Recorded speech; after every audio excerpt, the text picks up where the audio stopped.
नाज़रीन, हैदराबाद के रिलीफ कैंपुनि में बोड़ मुतासरनि में मुख़्तलिफ़ बीमारियूं पखिड़िजी वयूं आहिनि। मरीज़नि खे के बि दवाऊं नथियूं मिलनि। इस्पताल में दवाउनि जी खोट पैदा थी वई आहे। इन हवाले से पेश आहे ग़ुलाम मुस्तफ़ा सोलंगी जी हीअ रिपोर्ट। नाज़रीन, असां हिते हैदराबाद जे तहलके कासिमाबाद जी तालका इस्पताल में मौजूद आहियूं। ऐं सिंध में जेका ॿोॾि आई आहे उन ॿोॾि खां पोइ जेका सूरत हाल पैदा थी आहे, हैदराबाद जे मुख़्तलिफ़ इलाइक़नि में कैंपूं क़ाइमु थियल आहिनि। उन्हनि कैंपनि में हिन वक़्तु सूरत हाल इहा पैदा थी वई आहे त उते जेके ॿोॾि मुतासिर तहसील आहिनि उन्हनि में मुख़्तलिफ़ बीमारियूं पैदा थी वियूं आहिनि, जीअं डेंगी बुखार आहे, मलेरिया आहे, या मक़सद चमड़ी जूं बीमारियूं आहिनि उहे उन्हनि में पैदा थी वियूं आहिनि।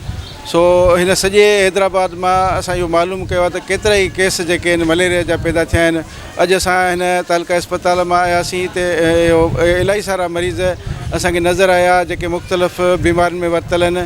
हिते ॾिसंदो त मरीज़नि जी सॼो ॾींहुं रश रहे थी, पर सुबुह जो सवेर खां वठी हिन तालका इस्पताल जे ॿाहिरें गेट खां वठी अंदरि ताईं माण्हुनि जी रश रहे थी। ऐं मुख़्तलिफ़ जेके बीमारियूं आहिनि, मलेरिया ख़ासि तौर ते जेके माण्हू आहिनि उहे मलेरिया, डेंगी बुखार ऐं चमड़ी जे बीमारियुनि में वरितल आहिनि। अचो त इन्हनि माण्हुनि खां मालूम कयूं था त हू कहिड़ियुनि कहिड़ियुनि बीमारियुनि में मुब्तला आहिनि। ॿ भाई आया, चइबो आहे त असां MP तव्हांजी चेक था कयूं ऐं असांजी फ़ोटो कढी आहे, सेल्फियूं कढी आहे। बाबा तव्हां MP कयो था, असांखे टेस्ट था कयूं, तव्हांखे टेस्ट असांखे सुभाणे ॾींदासीं। उन सुभाणे जे वजह आहे ॿियो हफ़्तो हले थो, असांखे का टेस्ट न मिली आहे। वरी जीअं असां अॼु आया आहियूं हिते तालका में MS सां मिलियासीं, मथे मौली साहिबु आहे को लाशारी MS साहिबु, उन कुरेशिया लाइ केरु आहे, उन हर मां गॾाइण दवा वञु डॉक्टर ॾे वञु ऐं तोखे ट्रीटमेंट मिलंदी। हिते अंदरि डॉक्टर को मंडड़ो आहे टंग कटियल, उनखे ॾसियोसि, उन चयो आहे बी तुंहिंजो हाली नंबर न आहे। मूंखे यकी 2 कलाक बीहारे छॾे, मूंखे का दवा न ॾिनी। मां वापसि हली वियुसि, जेको त मां पंहिंजे पैसनि ते पेनाडोल, बुरोफेन सिरप वठी मां पंहिंजे बचड़नि खे पीआरियो आहे, मां पाण पीतो आहे। वरी हींअर आया आहियूं, हिते कलाक थी वियो आहे, कलाक जे बावजूद बि असांखे दवा डॉक्टरनि लिखी ॾिनी आहे। ऐं स्टोर ते हिकिड़ो छोकिरो वेठो आहे, चए थो त बाबा स्टोर में दवा कोन्हे। असां DHO खे इहो था चऊं त पंहिंजे अमल जे मथां उन्हनि खे जेको आहे पाबंद रख। जेका हिकु ख़ाली पर्ची आहे MP जेका हुन करे वियो आहे, चए असां तव्हांखे MP जी रिपोर्ट तव्हांखे सुबुह जो ॾींदासीं। उन MP जी रिपोर्ट खे हफ़्तो सॼो गुज़रियो आहे, हींअर ते असांखे का रिपोर्ट न मिली आहे। नंढड़े खे मलेरिया थियो आहे, असां ॿोॾि मुतासिर आहियूं, ख़ैरपुर नाथन शाह जा आहियूं। कल्ह खां वठी असांखे जेको आहे सो इहो भॼाइनि था पिया, फलाणे डॉक्टर खां सही कराइजो, फलाणे ॾे वञो, टीरड़े ॾे वञो। असां नवां माण्हू, ग़रीब माण्हू, असांजो केरु ॿुधण वारो न आहे। साईं, नंढड़ी खे इहो मोशन, उल्टियूं ऐं इहो टाइफाइड जीअं थी वञे या बुखार ईअं थी पियो आहे। 5-6 ॾींहं थी विया आहिनि। सभु त ॻोठां जीअं आया आहिनि, इहो ॿोॾि जो पाणी आहे, इन हवाले सां सभु हिते सटिजी पिया आहिनि ॾाढो। ऐं हिते का बि सहूलियत कोन्हे, फैसिलिटीज़ कोन्हे। ॿियो रश पाण ॾिसो था, माण्हुनि जी पी लॻी पई आहे, न का मैनेजमेंट आहे, न सही को सिलसिलो अहिड़ो आहे छा ॿुधाई का सही माना में उन्हनि खे दवा मिले, बराबरि दवा बि सॼी ॿाहिरि जी लिखी पिया ॾियनि। मोशन थिया, हा, ॿार बीमार थिया आहिनि। असां माल दाल हर शइ ॿुॾी वियो, असां होॾो आया आहियूं कंबर गेबीदेरी जी साइड। वरी सुबुह खां ॿाहिरि कढी छॾियोसीं, ॻाल्हि बि कोन थो निकिरे, तकलीफ़ आहे। अञा 5 मिंट सुबुह खां आया आहियूं, अञा टाइम कोन थियो आहे। अंदरि था घिड़ूं, रुॻो डॉक्टर कचहरियूं था कनि, कुझु बि कोन्हे। असांजो मरीज़ मरे थो, ॿाहिरि ॻाल्हि बि कोन थो निकिरे, वातूं रत थो अचे। बेरोज़गारी, डॉक्टरनि पैसे असांखे कंगलो करे ॾियो। महांगाई जो दौर, ग़रीबत, ॿी बेरोज़गारी। पोइ हिन ग़लतियुनि में सिंधी आवामी जेके बि आहिनि, जेके ॿियनि मुल्कनि जा माण्हू आहिनि, वीचारा बेरोज़गारी जेके बीमारी वधियो वञे ग़लतियुनि में। ग़रीब छा थो करे सघे? किरी थी पवां न, मलेरिया न आहे मूंखे, बसि हेॾे चांवर खाधा त में जाइए पाणीअ में ॿोॾि मां आया आहियूं, उन में वठिजी वई आहे। इहे रुॻो मलेरिया जूं इहे तिखियूं था ॼण, रुॻो बसि थी नथी सघां। हिते आया आहियूं त हिते जेको इहो पई हिकिड़े हंधि 2000 रुपया कोन्हे त वरी माण्हू वञे को वॾे डॉक्टर को इलाज। हा, असां हिते आया आहियूं, नंढड़ीअ खे जेको बुखार थियो आहे ऐं उनजो जेको आहे नक ऐं छाती जेका आहे सा उहा ख़राबु अथसि, ऐं मुसलसल जेको बुखार आहे उहो उनखे थिए पियो। डॉक्टर ॾिठो आहे, उन दवाऊं ॾिनियूं आहिनि। हा जी, उन्हनि उहे ॾिनियूं आहिनि। बाक़ी मच्छर त तमामु घणा आहिनि, जेको माना हींअर हले पियो अॼुकल्ह, जेको आहे डेंगी आहे या हिकिड़ो जेके ॾिठा वञनि था, जेको हिकिड़ो अछो मच्छर आहे, वॾो मच्छर जेको आहे उहो ज़्यादातर जेको हा उहो ज़्यादातर माना नज़र अचे थो या करे थो कॾहिं कॾहिं जेको थींदो आहे। बाक़ी मच्छर त तमामु घणा आहिनि। ताज़ो बरसातुनि खां पोइ बेघर थियल ॿोॾि मुतासिरनि में मुख़्तलिफ़ बीमारियूं पैदा थी वियूं आहिनि। ख़ासि तौर ते मलेरिया ऐं डेंगी बुखार जा मरीज़ दवाऊं न मिलण जूं दाहूं कंदे नज़र अचनि था। हैदराबाद जे मुख़्तलिफ़ रिलीफ कैंपनि तोड़े अस्पतालुनि में डायरिया, मलेरिया, डेंगी बुखार ऐं चमड़ीअ समेत मुख़्तलिफ़ बीमारियुनि मुंहुं कढियो आहे, जॾहिं त अस्पतालुनि में दवाउनि जी खोट पैदा थी वई आहे।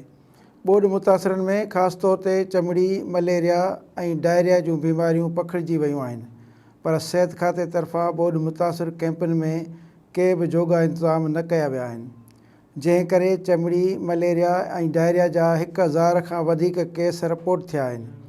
सिहत खाते जे ज़रियनि खां मिलियल ॼाण मूजिबि हैदराबाद ज़िले में बरसातुनि खां पोइ मलेरिया ऐं डायरिया जे केसनि में इज़ाफ़ो थी वियो आहे।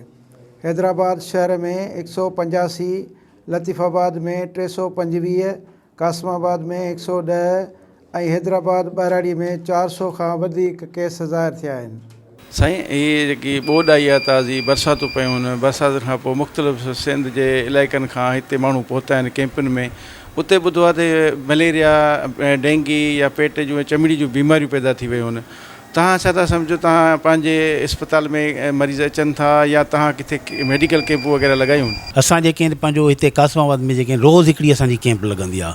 पोइ कॾहिं गर्ल्स कॉलेज में जेका आहे पंहिंजो जेका आहे डिग्री कॉलेज जेको आहे अलमदार चौक वटि आहे, उते अॼु बि इलाही टीम जेका आहे पंहिंजो उन खां पहिरीं 15 ॾींहंनि खां इहो असांजो डेली मामूल आहे। जेके कासमाबाद स्कूल आहिनि हिते जेके काफ़ी जेके माण्हू जेके मुतासिरीन आया आहिनि, पोइ उन मुख़्तलिफ़ क़िस्म जूं बीमारियूं जेके आहिनि, खल जी बीमारी आहे, उन्हनि जूं दवाऊं ॾींदा आहियूं। असांजा हितां डॉक्टर वेंदा आहिनि, स्किन जो वेंदो आहे डॉक्टर, ॿारनि जो डॉक्टर जेको आहे उहो वेंदो आहे, फिज़िशियन हिकिड़ो असांजो आहे, ॿियो ॿारनि जो ज़नाना बीमारियुनि जो गाइनोकोलॉजिस्ट जेके आहिनि उहो बि जेको आहे वेंदो आहे। त उते मुख़्तलिफ़ क़िस्म जी बीमारियूं ज़ाहिर थियूं आहिनि।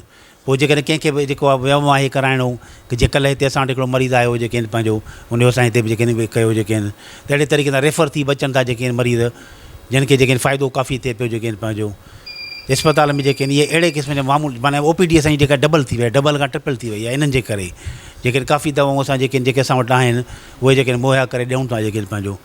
त अहिड़े क़िस्म जा बुखार आहे जेके आहिनि, डेंगी आम थी वई आहे जेका आहे पंहिंजो, मलेरिया जा बि आहिनि जेके आहिनि। असांजा पंहिंजा एम्प्लॉइज़ जेके विया गॾु उन्हनि खे ई जेके आहिनि हिकिड़े 2 ॾींहंनि खां जेके आहिनि उहे मुतासिर थिया आहिनि जेके आहिनि पंहिंजो। त इहो जेको काफ़ी जेको सिलसिलो हले थो पियो जेके आहिनि पंहिंजो। बीमारियूं जेका खल जी जेका आहे उहा काफ़ी बीमारी पाणी जे करे जेका थी आहे, ऐं ॿियो पीअण जे करे, गंदे पाणी पीअण जे करे जेके पेट जूं बीमारियूं जेके आहिनि। जॾहिं पाणी मुसलसल बीहे थो त मच्छरनि जी ऐं ॿियो जरासीमनि जूं बीमारियूं जेके आहिनि उहो बि वबाऊं फोट उन में बि हिकिड़ी इज़ाफ़ो अची थो वञे। ख़ासि तरह सां मच्छरनि जो मलेरिया, डेंगी ऐं पेट जा सां कालरा ऐं जेको सो डायरिया, अहिड़े जेके इशूज़ आहिनि उहे वधी विया आहिनि। हूअं बि जेकॾहिं तव्हां हिते ॾिसो त मरीज़नि जी इनरोलमेंट आहे उहा वधंदी पई वञे। असां वटि हिते ॿोॾ जा मुतासिरीन बि इलाज लाइ अचनि था। ऐं तालका अस्पताल कासमाबाद में जेको आहे सो असां वटि तक़रीबन तव्हां अॼु बि ऑब्ज़र्व कयो हूंदो त केतिरा माण्हू आहिनि, उन्हनि मां घणा माण्हू तेज़ बुखार जेके मलेरिया जा आहिनि उन्हनि में आहिनि। सिहत खाते जे इख़्तियारियुनि जो चवणु आहे त केस तेज़ी सां वधी रहिया आहिनि। एतिरे क़दुरु जो सिहत खाते जा मुलाज़िम पिणु बीमारियुनि में वठिजी विया आहिनि। डिस्ट्रिक्ट हेल्थ ऑफिसर लाला जाफ़र जो चवणु आहे त मूं 2010 वारे बोर्ड में कमु कयल हो, त इन में 3 क़िस्म जा रेस्क्यू हूंदा आहिनि। हिकिड़ो रेस्क्यू हूंदो आहे पाणी मां कढी अचणु, ॿियो वरी छित ॾियणु, टियों रेस्क्यू असांजो हूंदो आहे डॉक्टरनि जो। उन में ख़ाली इहो कान हूंदो आहे त ख़ाली बीमारियुनि जो इलाजु कजे, बल्कि उन जी ज़हनी सलाहियतुनि खे बहितर रखण लाइ बि कयो वञे, ताकी उन्हनि खे इहो ख़बर हुजे त घर वेठे आसानी पैदा थींदी। असां सफ़ा आसान कमु कयो अथऊं उन में, ऐं उन में आसान तरीन कमु इहो आहे त असां तक़रीबन हेसि ताईं माना कल्ह ताईं, अॼोकी डेटा न आहे, 156 कैंप आहिनि, जिन में फिक्स कैंप बि आहिनि ऐं मोबाइल कैंप बि आहिनि पूरे रूरल में, लतीफ़ाबाद में। उन्हनि में जेके तक़रीबन 16,345 इहे सिर्फ़ु IDPs न आहिनि, जो सिर्फ़ु स्कूल IDPs उहे अलॻि आहिनि, उन सां गॾु मिलाए तक़रीबन 16,000। जेसिताईं मलेरिया जी ॻाल्हि कयव, हर सीत मलेरिया न हूंदो आहे जेसिताईं हुनजी रिपोर्ट न अचे। इन वक़्तु असां वटि का बि रिपोर्टेड केसिस न आहिनि। अलाह साईं जी महिरबानी आहे, तकलीफ़ उहो ॾींदो आहे, लाहींदो बि उहो आहे, डॉक्टर सिर्फ़ु हुनखे चकास कंदो आहे। ऐं सम्झा पियो त हींअर सभिनि खां वधीक जेके केसिस असां वटि आया आहिनि उहे आहिनि खंघि बुखार जा, सभिनि खां वधीक केसिस। कल्ह बि मूं जियो वारे खे ॿुधायो। ऐं डायरिया जा बि केस इलाही थिन आया आहिनि। हा, ॿिया जेके वधीक केसिस आहिनि उहे आहिनि खल जी बीमारी, स्किन डिज़ीज़, पाणी में विहनि था। ॿिया आहिनि असल ॻाल्हि दिमाग़ी बीमारी, घर लट माण्हू जो फुरिजी वियो आहे, पाणीअ में रहियो आहे। हाणे असीं उनजी ज़हनी पुख़्तगी जे लाइ कैंपिंग कयूं था, वञूं था, हुननि सां ॻाल्हायूं था, हुननि जे ॿारड़नि खे टिका हणूं पिया त का बीमारी न फैलिजी वञे। गॾोगॾु ॻोराणी मायूं जेके नुंहं धीअरूं असां जूं आयूं आहिनि उन्हनि खे मुख़्तलिफ़ इस्पतालनि में इनलिस्ट कयूं पिया त राति जो कंहिं वक़्तु ज़रूरत पए त उहो हुते वञे ताकी हिनखे घटि में घटि इहा आसाइश मौजूदु हुजे। गॾोगॾु असीं हुते हाणे फ्यूमिगेशन शुरू कयूं पिया ताकी मच्छर ऐं बीठल पाणी जे अंदरि असां लार्विसाइडिंग कयो आहे ताकी हुते मच्छर पैदा न थी सघे। मां नॉलेज लाइ ॿुधाईंदुसि त मींहं जो पाणी साफ़ु पाणी हूंदो आहे, इन में डेंगी जो मच्छर पैदा थींदो आहे। मां मुंहिंजूं 5 वॾी इस्पतालूं आहिनि हैदराबाद जूं, उन्हनि में पेशेंट एवरेज वधी विया आहिनि। मूं हींअर थोरी देरि पहिरीं तव्हां सां दोस्तनि सां ॻाल्हायो पिए त जिते असांजी 2000 जी OPD हुई हाणे 3500 जी OPD आहे। अल्हम्दुलिल्लाह किथे बि शॉर्ट कान्हे मेडिसिन। पर हिकिड़ी ॻाल्हि आहे, माण्हुनि खे बि दवा वठण जो सम्झणो पवंदो, सेंस में रहणो पवंदो। हर शइ न मिलंदी आहे, हर शइ खणी आई हुनखे उछलाइणो न आहे। हिन वक़्तु पासे वारे जो बि ख़्यालु रखिणो आहे, गॾु वारे जो बि ख़्यालु रखिणो आहे। जेतिरी जी दवा तव्हांखे ज़रूरत आहे तव्हां इस्तेमालु कयो, छाकाणि जो इहे दवाऊं असीं IDPs खे या मुश्किल माण्हुनि खे हुनजी बीमारी तौरु ॾींदा आहियूं। अगरि उहे रखियूं पई हूंदियूं त ख़राबु थी वेंदियूं या केरु ॿार पी जरे त हुनजो नुक़सानु थींदो। कंहिं बि 5 वॾियुनि इस्पतालनि में का बि दवा खुटल कान्हे। हा, सिविल हॉस्पिटल में मां नथो चई सघां त मुंहिंजे अंडर में सिविल हॉस्पिटल कान्हे, मूंखे उते जी ख़बर कान्हे। त मच्छरदानियूं ॾियणु असांजो कमु न आहे, उहो डिस्ट्रिक्ट मैनेजमेंट जो कमु आहे। असांजो कमु आहे मच्छरदानी उनखे ॾियणु जंहिंजो केस पॉज़िटिव ईंदो आहे त घर में वञी असांखे उहे मच्छरदानियूं मिलंदियूं आहिनि। हिते लखनि जी तादाद में खपनि, उहे यकीनन सिंध हुकूमत जेका आहे उन ते कमु करे थी पई, हेल्थ डिपार्टमेंट कमु करे थो पियो।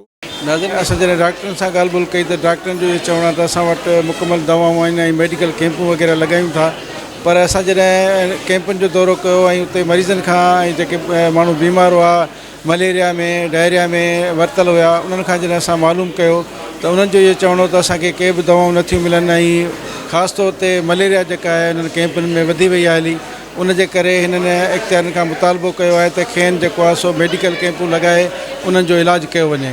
कैमरामैन हुज़ूर बख़्श सां गॾु गुलाम मुस्तफ़ा सोलंकी, SS न्यूज़, हैदराबाद।